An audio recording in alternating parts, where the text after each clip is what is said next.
Ustedes tuvieron el gusto de disfrutar aquí la conversación que tuve con mi buen amigo Omar Sixto, historiador, autor de Se acabó la diversión, la economía cubana, el salto del capitalismo al socialismo entre 1959 y 1965 y yo les comentaba la vez anterior que los datos que Omar durante el tiempo que trabajó en este libro desde el año 89, qué paciencia, de esas paciencias solo la tienen los investigadores, los científicos, yo no tengo esa paciencia.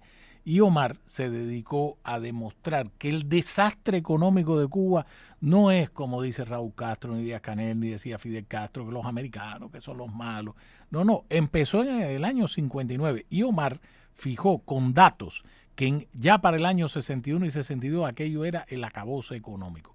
Y nos quedamos la vez anterior en el tema de la reforma agraria en mayo de 1959. Sí, en mayo de 1959. Y como el tiempo no nos alcanzó, le pedí a Omar regresar porque además tiene la presentación de su libro este viernes, señores. Este viernes 17 de abril la cita es en el Museo Americano de la Diáspora Cubana a las 2 de la tarde, en el 1200 en Coral Way. Es muy fácil llegar. Y es importante, viene mucha gente, pero sobre todo Omar va a desmenuzar ahí cómo llegó a tales conclusiones y se ve el panorama completo de lo que él expone en su libro, Se acabó la diversión, contrario a lo que decía Carlos Puebla en su canción. Y este es el libro de Omar, tremendo libro, señores, tremendo libro. Yo he aprendido mucho porque creemos que no sabemos toda la historia de la P al PA del desastre este, pero cuando uno se mete en los detalles que va encontrando muchos más argumentos que nos encantaría debatir con esos personajillos que algunos andan por aquí que todavía dicen que el papel de Cuba en África para la liberación de aquellos, por ahí hay unos o dos o tres que lo dicen todavía. Bueno, el caso es que he invitado a Omar de nuevo y ahora que lo presente le voy a entrar directo en cosas que vi en el libro. Omar, bienvenido a La Resistencia, aquí está, mira, hice la tarea, ¿eh? Miguel, ¿me escuchas? Sí, te escucho Pues, perfectamente, qué bueno. así que Aquí estamos. bienvenido. Mucho gusto otra vez de saludarte. Gracias. Oye, Omar, entonces, la presentación de tu libro va a ser este viernes en el museo, ¿correcto? Este Eh, viernes a las 17 de abril, día significativo para los cubanos y para la libertad de Cuba. A uh-huh. las 2 de la tarde nos vamos a ver ahí. Y viene mucha gente, sé que han invitado a mucha gente, viene la prensa, etcétera. Omar, después entramos en la parte, porque te quiero preguntar también por las noticias de último momento. En el capítulo 3 de tu libro, y aquí lo tengo, en el tema de las nacionalizaciones y el famoso conflicto con los Estados Unidos, como Fidel Castro lo planteó entonces, este, o sea, tú planteas aquí la historia de los bienes malversados, el ministerio que se inventaron, a quien puso al frente. Pero yo quiero empezar, ahora que hemos estado con esta historia del petróleo, y tú esbozaste algo la vez anterior sobre el petróleo de los rusos, la nacionalización de las empresas americanas. ¿Por qué no nos ilustras un poco de esto para tener la perspectiva hoy? Sí, los soviéticos ya habían intentado vender petróleo aquí en el hemisferio. Lo intentaron en Uruguay, en Argentina, en varios países y en todos fracasaron porque es un crudo muy, muy pesado. Incluso creo que fue en Uruguay que empezaron ellos a hacer una refinería para que pudiera procesar ese En petróleo, los pero años 60, en el 59, ¿en qué año? en la década del 50. En la En la década del década del 50. 50. O sea, Y ya ya, en el año 60 se les da la oportunidad con estos muchachos de Fidel Castro que llegaron a La Habana y la encontraron abierta para ellos. Todo un claro. país que se ganaron casi que bajando de la sierra. Y increíblemente, Estados Unidos, te dije el otro día que fue el primer país que reconoció al gobierno provisional cubano. Y Estados Unidos tendió una mano de amistad muy, muy grande al principio. Incluso cuando Fidel Castro fue a Nueva York, no, fue a Washington a Eh, principios de 1959, que no lo recibe Eisenhower, que estaba jugando golf, lo recibe Nixon. Y Nixon era un personaje complicado, pero así todo, Fidel Castro le prometió a Nixon que no iba a dejar que los comunistas estuvieran en el ejército y le prometió mil cosas. Nixon no se lo creyó. Fue el único que siempre estuvo bien claro quién era Fidel Castro. uh-huh. Pero la agresión hacia Estados Unidos empieza del lado cubano, no del lado norteamericano. A ver, cuéntanos esa parte. ¿Por dónde Eh, empieza? por, ¿Por las telefónicas o por el petróleo? ¿Por dónde empieza? Cuando empezaron ya las la nacionalización de la telefónica era cantada y la de la empresa eléctrica también. Eso lo pasó en México, pasó en varios países, se nacionalizaba, pero no se confiscaba, o sea, se le pagaba. Y en Cuba, pues, Fidel Castro muy inteligentemente puso el pago de lo que nacionalizaba, lo ató a la cuota azucarera de azúcar cubana en Estados Unidos. Si Estados Unidos no le compraba azúcar, no le iban a pagar. Eso Y fue así pasó. exactamente lo que pasó. Y Y así pasó. exactamente fue lo que pasó. Ya. Y el enamoramiento con los soviéticos empieza cuando llega a La Habana un barco cargado con una exposición mundial que estaba la Unión Soviética por todo el mundo y venía de México. Y ahí vino Anastas Mikoyan, que se enamoraron, hicieron un pacto muy bueno ahí, mientras estaban ellos en casa de Hemingway, sus asesores estaban firmando un pacto comercial, la primera compra de azúcar a Cuba. Incluso Mikoyan le regaló el helicóptero que venía en la exposición, y a partir de ahí Fidel Castro ya no usó los helicópteros del viejo ejército de Cuba, sino usó el helicóptero soviético. Ya, esto me acuerdo, Picoyán llega a Cuba en febrero del 60, 1960.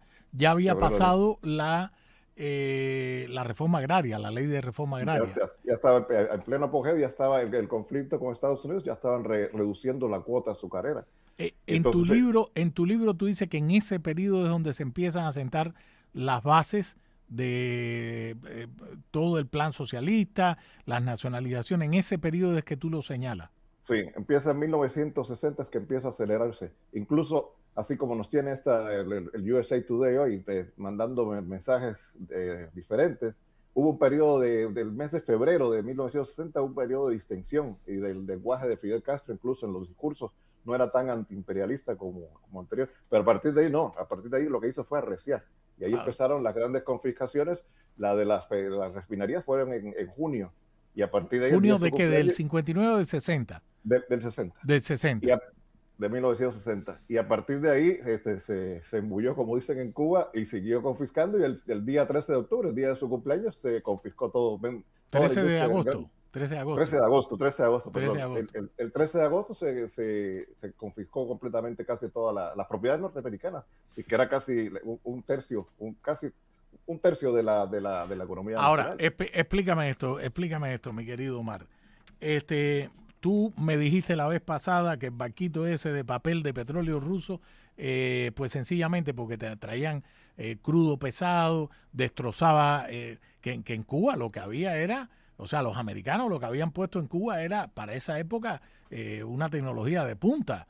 En materia eléctrica, en materia energética, en materia de telefonía, etcétera, etcétera.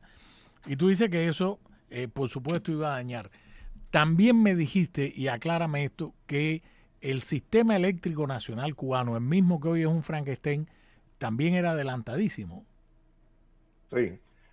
Batista fue su último, o sea, su dictadura blanda, como decía Carlos Alberto Montaner.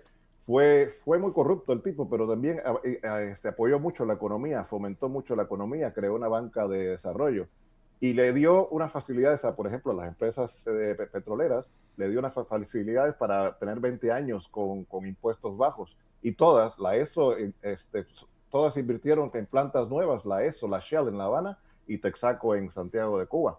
Y todas metieron lo que sería hoy equivalente a billones de dólares. En el libro te pongo las cantidades exactas, son 28, 38 millones cada una, con plantas completamente nuevas. Y lo que sucede hoy del barco ruso ese es que el petróleo que traían esas empresas era de Venezuela. De hecho, en el libro también sale uno de los primeros viajes que hizo Fidel Castro, sabiendo, siempre estuvo buscando petróleo, fue a Venezuela. Sí. Y en un congreso frente a unos estudiantes de una universidad, les dijo que Cuba y Venezuela debían estar unidas, que casi que tener los mismos pasaportes. O sea, el hombre le gustaba el olor del combustible venezolano desde el principio. Tuvo que Sí, esperar hasta casi 40 años para que Diosito le mandara a Chávez. sí, por eso es que Rómulo Betancourt Betancourt. se da cuenta rápidamente quién es el personaje, porque efectivamente el primer gran viaje que hace Fidel Castro lo hace a Venezuela en enero de 59. Sí, Eh, a pedir que se unieran. A pedir. Él, ¿Qué él clase sabía, de, qué él clase de sabía tipo? que él iba a chocar con los americanos. Y lo que decíamos el otro día, cuando confisca las tres refinerías, que eran las más grandes, en Cuba habían dos pequeñitas, una en el Cotorro que hacía 400 barriles diarios y otra en Cabaiguán. Cuando confisca las tres refinerías, ya iban llegando los barcos de petróleo.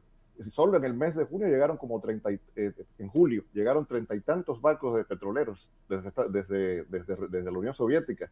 Esos barcos tuvieron que haber salido mucho antes de que Castro confiscara las plantas. Ah, Pero oh. O ese sí sea, era un estaba plan bien hecho. calculado. El Sí, crimen sí, estaba perfectamente calculado. sí. Omar, espérame ahí si tienes más tiempo, porque todavía me falta bastante, pero tengo que ir a una pausa comercial. Con gusto. Estamos con Omar Sisto. Seguimos conversando aquí con el historiador, autor de Se acabó la diversión y empresario, exitoso empresario, sobre este libro que va a ser presentado este viernes 17 en el Museo Americano de la Diáspora Cubana.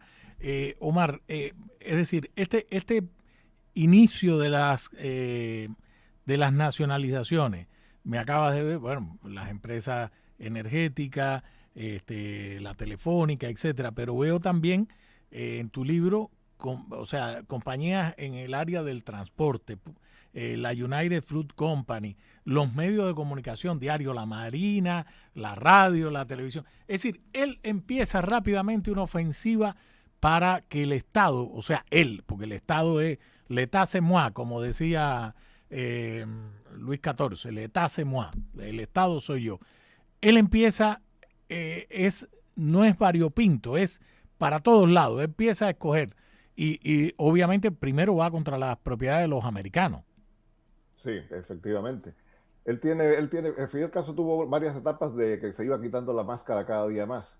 Empezó cuando apresó a Huber Matos y de ese mismo día, esos mismos días, desapareció a Camilo Cienfuegos y sacó del gobierno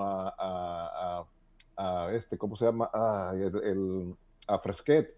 Y entonces ese es el primer paso. El segundo empieza con el estallido del barco La Cubre en el puerto de La Habana en marzo de 1960. Él aprovecha eso y la conmoción que causó eso para acusar que fue un atentado, un sabotaje, lo cual no fue.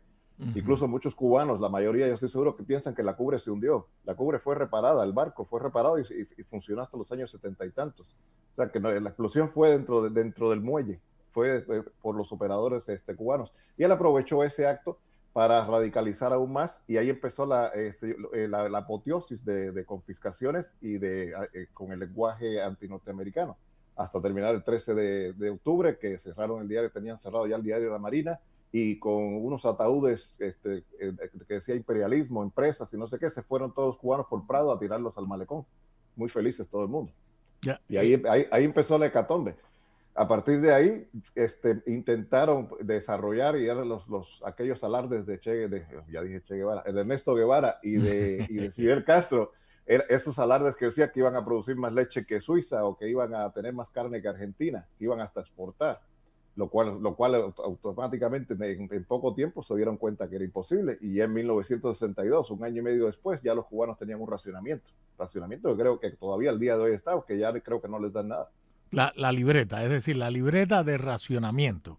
Empieza en el Exactamente. año 62. 62. O sea, no. Y Sí, sí, dijeron adelante. que era provisional, que no iba a ser para siempre, que era solamente una coyuntura. Le echaron la culpa a una sequía que hubo. Y ya después al año siguiente le echaron la culpa al ciclón Flora. Y así cada año iban encontrando una culpa más. Y Claro. ahora, al día de hoy el culpable es Trump. eh, Omar, es decir, en el año 50, si tú tuvieras que dividir, ahora que lo expones en el libro del 59 al 65, el primer año, el 59, el punto inicial, ¿tú dirías que fue la ley de reforma agraria en mayo del 60 o ya antes había habido algunas escaramuzas en ese sentido? No, no, hasta mayo de 1959, esos primeros 5 meses ellos estaban buscando, adaptándose a ver qué pasaba y el sector privado cubano estaba muy colaborador con Fidel Castro y con su gente y con el gabinete que era el gabinete estrella, pero no tenía el poder real. Ya cuando ellos salen a la palestra, ya de verdad, con el proyecto que tenían, es a partir de la ley de reforma agraria en mayo de 1959 y la creación del Instituto Nacional de Reforma Agraria. que ese es el gobierno. A partir de ahí fue el gobierno durante casi una década, hasta después del desastre de la zafra de los 10 millones, que es Ya. cuando ya los soviéticos le dicen que se tiene que componer, que se tiene que comportar bien, y lo obligan a institucionalizar la constitución y todas las cosas esas que hicieron.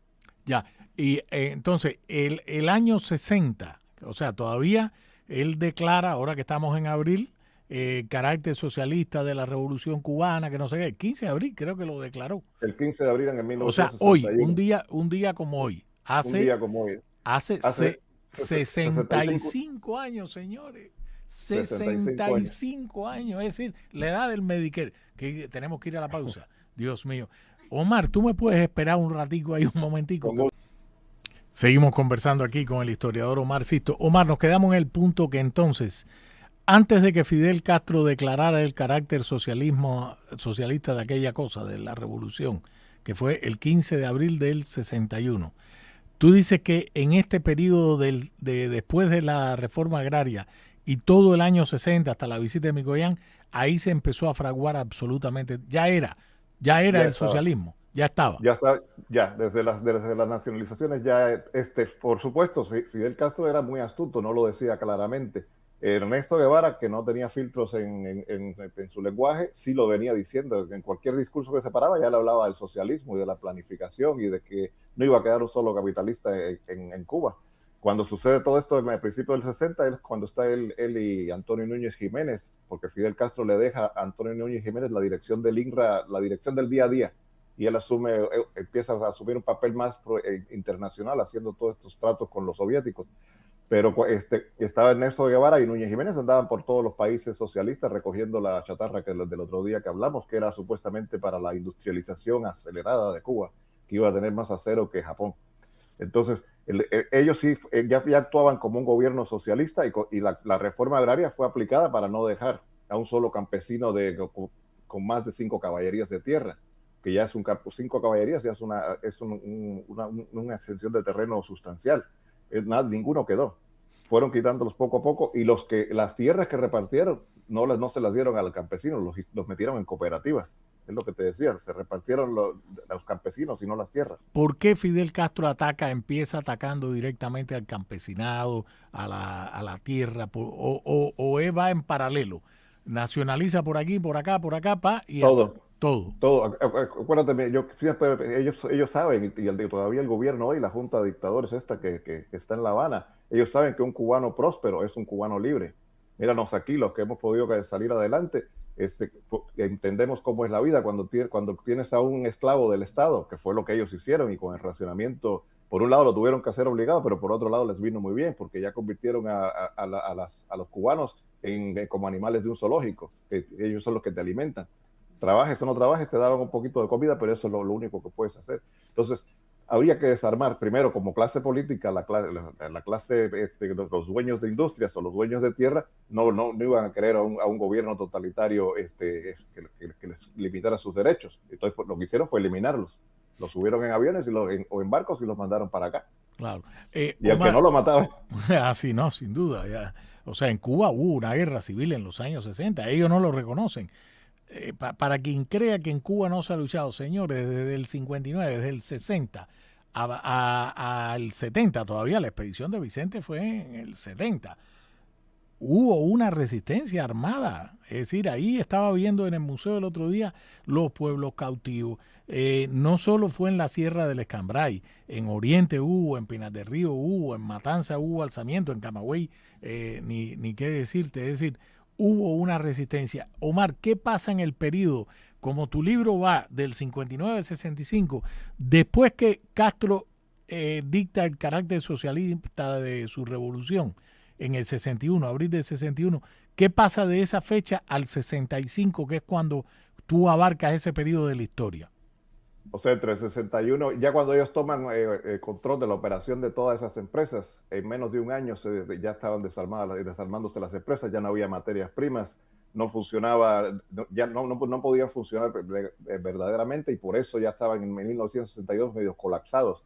Y ahí empieza ya la entrada de muchos asesores soviéticos para intentar levantar aquello, y es cuando obligan a Fidel Castro a que se olvide de la industrialización que decía Ernesto Guevara, y lo ponen a producir azúcar, porque los centrales es algo sencillo de operar. Un central azucarero no es una industria muy complicada, y el azúcar de Cuba desde el siglo XVI tiene fama de que tirabas una caña y duraba, le llevará 30 años, o sea que no había mucho. Empiezan a tener ellos ahí el problema de la mano de obra en el campo, que por eso empiezan a mandar a los trabajadores de esas industrias, los mandan a cortar caña, que también un cortador de caña que no sabe cortar caña, la corta ineficientemente y el azúcar cada día se producía con menos rendimiento.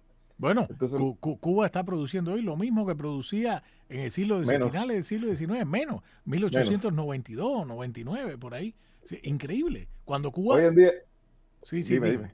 No, dime. Hoy en día estamos en una catástrofe humanitaria de la que nunca, solamente al final de la guerra de 1895, los cubanos estuvieron en una posición tan débil, pero es que ahora en 1898 por lo menos tenían la esperanza de levantarse. Y ahora ya esto sea un callejón sin salida hasta que no haya un cambio completo de régimen y de sistema, y se abra los cubanos a la prosperidad, a que puedan trabajar, a que puedan definir su vida de acuerdo a su trabajo y ponerse ahí fértil a trabajar. Omar, ¿cuándo empieza el periodo de la planificación socialista? Porque tu libro dice de el salto del capitalismo al socialismo. ¿Cuándo es? La planificación empieza ya a partir de finales de 1960 sobre todo el 61, que tenían hacían cada año un plan que iban a sobrecumplir las metas de no sé cuántas cosas. Primero trajeron a especialistas y asesores de México y de varios países, gente muy preparada. Ya después esta gente vieron que aquello no funcionaba y empezaron a traer especialistas checoslovacos y soviéticos, que ningún plan se cumplió.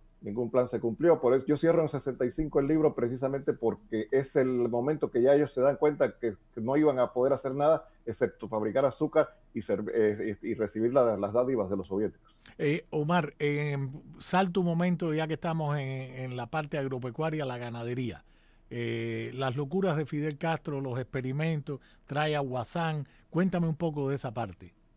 Oye, una historia cómica. En medio de aquello que él llamó periodo especial, yo trabajaba en un museo de ciencias y en el almacén estaban los zapatos de Guasán, de André Guasán. André Guasán fue un famoso científico francés. André Guasán era un científico especialista en pastos, y en pastos de cultivo intensivo, por supuesto, cultivo intensivo en Francia. Y Fidel Castro se leyó el libro de André Guasán. En esa época no había internet, y se quedó maravillado. Se trajo a Andrés Guasán a La Habana y a su esposa y lo paseó por toda la isla. Lo paseó tanto que el hombre se murió. El hombre sufrió un infarto y ahí quedó en La Habana, y ahí lo enterraron. Y el sistema en Cuba era muy fácil. La ganadería desde el siglo XVI fue el primer producto de exportación cubano, el tasajo y la piel y los cueros. Y empezó él con el sistema que llenó Cuba de vaquerías, que los mismos soviéticos decían, pero está haciendo una vaquería que resiste una guerra de concreto. Eran unas estructuras fortísimas, cuando una vaquería normal son 3 tubos y 2 tejas. Y él llenó todo eso con el sistema de cultivo intensivo, que era un cuartón que dejabas crecer la hierba y pasabas la vaca. Cuando se comía esa, la pasabas a otro y así. Pero eso tienes que tener fertilizantes, tienes que tener agua, tienes que tener medicinas, veterinarios. Aquello fracasó completamente, excepto la vaca esta y su finca que él tenía se llamaba, allá, pues, a la salida de Pinar del Río. Tenía una finca especial para él, donde ahí sí estaba ubre blanca, y estaban todas sus vacas que oían música mientras los cubanos estaban en apagón. Porque los apagones vienen desde los años 60 y 70. Sí, eso es importante. Cuéntame eso. Los apagones vienen desde aquella época, para que ahora que Díaz-Canel diga que por culpa de los americanos, que no sé qué. Y la falta de gas también. Y la falta de gas. El gas de lo que le dicen en Cuba, el balón, ese siempre ha sido un problema complicadísimo en Cuba. O sea que esta crisis lo que se ha venido es acrecentando hasta llegar a esta catástrofe humanitaria que empezó con la junta militar de Barrigones, que agarró el poder hace 10 años. A partir de ahí sí llegamos a un nivel de catástrofe, porque es un colapso total. Omar, sé que no está en tu libro, pero además te conoces la historia de todas maneras, porque viene otro libro en camino. Entre ese periodo del 65, que es donde acaba tu libro, al 68, que es cuando Castro decide hacer la llamada ofensiva, oigan ustedes, ofensiva revolucionaria, que acaba. Yo vivía en La Habana Vieja, en un edificio solamente habían 2 apartamentos, de mis vecinos, Nenita y Manolito, y el nuestro. Abajo estaba el bar de Manolo. Yo de niño iba, llegaba de la escuela y ahí me daban mi refresquito. Yo enamorado de aquellas maquinitas que tenían, me atraían mucho los colores, tenía 5 o 6 años. Los colores eran dorado, azul, verde, amarillo y rojo creo que era. Y de la noche a la mañana yo no entendí, no hubo más bar de Manolo, que esto ocurre en el año, todo el periodo del año 68. 68. Ese periodo, cuéntame, ¿por qué decide terminar con lo poco, los friteros, lo poco que quedaba en Cuba, los peluqueros, qué sé yo? Fíjate que tras la muerte de Ernesto Guevara en Bolivia, él, que lo había sacado de circulación de Cuba, sin embargo, no se sabe por qué, él empieza a adoptar todas las mismas ideas extremistas del argentino. Y ahí viene el extremismo ideológico ese de que el Estado, de que el problema de Cuba, lo que te vuelvo a repetir, un cubano próspero es un cubano libre, y los cubanos hacían mucho negocio entre ellos y se sobrevivía con esa pequeña propiedad que todavía quedaba. Y él no podía permitir eso y le dio, como yo digo, puede ser como una locura ideológica y decidió confiscar todo y poner a todo el mundo a trabajar para el Estado. Yo nací un año después, yo nací en el año del esfuerzo decisivo, Oh, decía él. 69, el Sí, año de, me acuerdo porque yo empecé creo que quinto, primero o segundo grado, y tenía que escribir año del fue del aprender. esfuerzo decisivo. Yo Sí. la primera vez que escribí, creo que lo que me acuerdo del año fue de la institucionalización, que Oh, fue en sí, es 70 y 1977. pico, 77. 77. Sí, sí, sí, sí. Qué horror. Eh, Esa fue la etapa que él tuvo una locura. Yo siempre le he dicho al orador Orate, tuvo una locura más mayor que fue primero la ofensiva revolucionaria y después arruinar el país en pos de una zafra inútil, que lo que iba a hacer es arruinar el país o arruinar el mercado azucarero mundial. Tú Por me supuesto, no lo. contaste que yo conozco el caso de aquel que fue viceministro con el Che Guevara que le dijo, oye, eso no se puede hacer.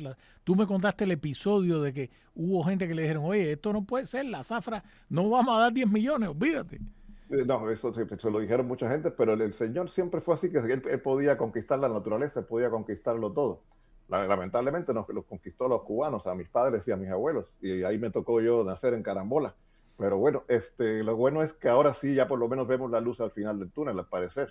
Como dicen, Sí. mientras más oscura se pone la noche, es que quiere decir que va llegando el amanecer, y ahora mismo está muy oscura. Omar, ya que hablas de eso, te traigo un poco, me saco de tu libro a la actualidad. Este, tú como analista y como historiador, este momento, ¿cuáles tú ves las salidas posibles? Sí, porque acaba de decir, y todos lo sabemos, Cuba está en medio de una crisis humanitaria a gran escala. ¿Cómo Sí. evalúas este momento, Omar? Yo veo yo no soy analista así completo, te puedo decir mi opinión, pero veo mucha gente y muchos medios de prensa y muchas plataformas que se preocupan mucho que si ellos hicieron tal medida, que si ahora están haciendo otra medida, que si van a dejar llevar no sé qué. Eso ya no hay que pensar nada más. La única opción es completamente la radicalización de ese régimen completo. Lo que hacerles justicia, ya eso será después.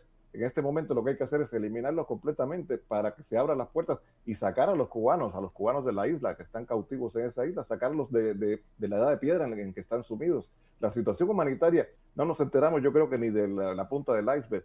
Yo me imagino cuántas personas de tercera edad, cuántos niños están con hambre, sin forma de cocinar. Imagínese usted un matrimonio de personas mayores que no tenga posibilidades, no llega gas a la casa, tienes que salir a buscar una madera o pedir limosna. Entonces, la situación sí está grave. Hoy que dicen que se estaba movilizando el Pentágono para volver, y por supuesto quien lo está diciendo es Francesca Chambers, la misma que hace un mes nos dijo que Trump iba a hacer un acuerdo económico con ellos por atrás, en lo oscurito. O sea, esas son noticias que el Pentágono no tiene ni que movilizarse para tomar Cuba. Lo que tiene que hacer, la operación sería mandar barcos de comida, barcos de ambulancias y hospitales de campaña para ayudar a la gente. Esa sería la operación, porque los cubanos los van a recibir con los brazos abiertos. A los También dicen que americanos, hay eso a los digo yo. americanos. Claro. También los vemos que están moviendo sus artefactos viejos y oxidados de lo que queda de ejército. Eso no es para combatir a una posible invasión, que no va a ser así. Eso es para combatir a los cubanos si salen a la calle. No, no hay que darles tanta importancia a esto. Esto mismo del nieto que le dicen el Cangrejo. cangrejo, que tiene el coeficiente, dicen los que lo conocen, que tiene el coeficiente de inteligencia de una almeja. Dice que dio ahora, sí, dicen que dice Mario Pentón que hay una carta que mandó. Este muchacho debe haber visto 10 o 12 películas de 007, de 007, y trató de hacer un sistema alternativo de comunicarse con Trump, lo cual te da el nivel de poca inteligencia que en el mundo hay mucho, en la historia hay mucha gente poco inteligente que ha hecho cosas así. No, hay que tomarlo en serio. Probablemente sí es verdad y sí lo hizo y sí lo intentó. O o la prensa que está entrevistando también a el boricua, ¿cómo se llama? El nieto de Fidel Castro, Sandro, Sandro Castro. Que habla como puertorriqueño. Ese Sí. también lo entrevistó a NBC. O sea, le dan lugar a esa gente. Sí, no, CNN, ese fue CNN. No, NBC también Sí, NBC también lo entrevistó, sí, sí. sí, lo entrevistó en La Habana a través de Zoom, yo creo. Sí, Entonces, ya, tienes razón. Sí, sí. la salida es la eliminación total de ese sistema y un gobierno provisional y poner a los cubanos primero a vivir, regresarlos a la civilización, que va a costar muchísimos millones de dólares, muchos de los cuales se van a perder.